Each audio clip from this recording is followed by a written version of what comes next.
যুক্তরাষ্ট্রের সঙ্গে তাইওয়ানের অস্ত্র চুক্তিতে ক্ষিপ্ত চীন। জার্মানিকে দূরে ঠেলে পোল্যান্ডকে নিজস্ব রাজনীতির জন্য কাছে টানছেন ট্রাম্প।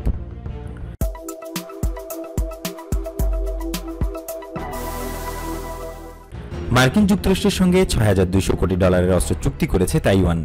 এতে ওই দুই দেশের সঙ্গে সঙ্গে চীনের উত্তেজনা বেড়ে যাবে বলে ধারণা করা হচ্ছে।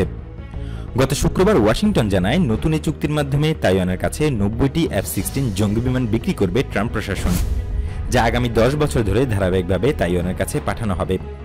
আর তাইপে এবং ওয়াশিংটনের মধ্যে অস্ত্র চুক্তিটি এই যাবৎকালের মধ্যে সবচেয়ে বড় অস্ত্র চুক্তি। F-16 প্রযুক্তির সর্বাধুনিক ভার্সনের যুদ্ধ বিমানগুলোই কিনছে তাইওয়ান। চুক্তির পরেই চীন মার্কিনদের হুঁশিয়ারি দিয়ে বলেছে, তাইওয়ানকে F-16 বিমান সরবরাহ করা হলে ওয়াশিংটনকে এর পরিণতি ভোগ করতে হবে। যদিও বেইজিং আগে থেকেই তাইওয়ানের সঙ্গে অস্ত্র চুক্তি করা থেকে বিরত থাকতে আমেরিকার প্রতি আহ্বান জানিয়ে আসছে। জানা যায়, ১৯৯২ সালে তাইওয়ানকে সর্বপ্রথম আধুনিক ও উন্নতমানের জঙ্গি বিমান সরবরাহ করে যুক্তরাষ্ট্র। তাই তাইওয়ানকে আলাদা করে অস্ত্র সরবরাহ করা হলে এক চীন নীতির লঙ্ঘন হবে বলে জানায় চীন।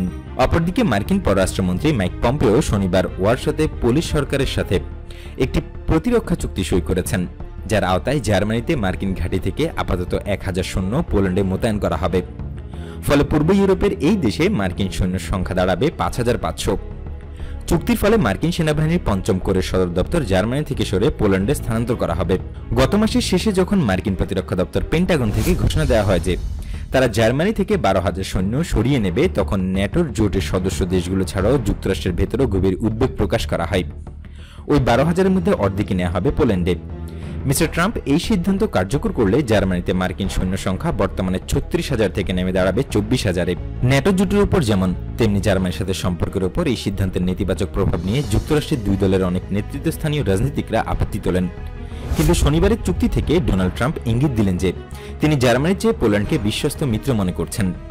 পেন্টাগনের পক্ষ থেকে বলা হচ্ছে, জার্মানি থেকে সৈন্য সরিয়ে পোল্যান্ডে নেওয়ার এই সিদ্ধান্ত কৌশলগত, কিন্তু অনেক পর্যবেক্ষক এর পেছনে ট্রাম্পের নিজস্ব রাজনীতি দেখছেন।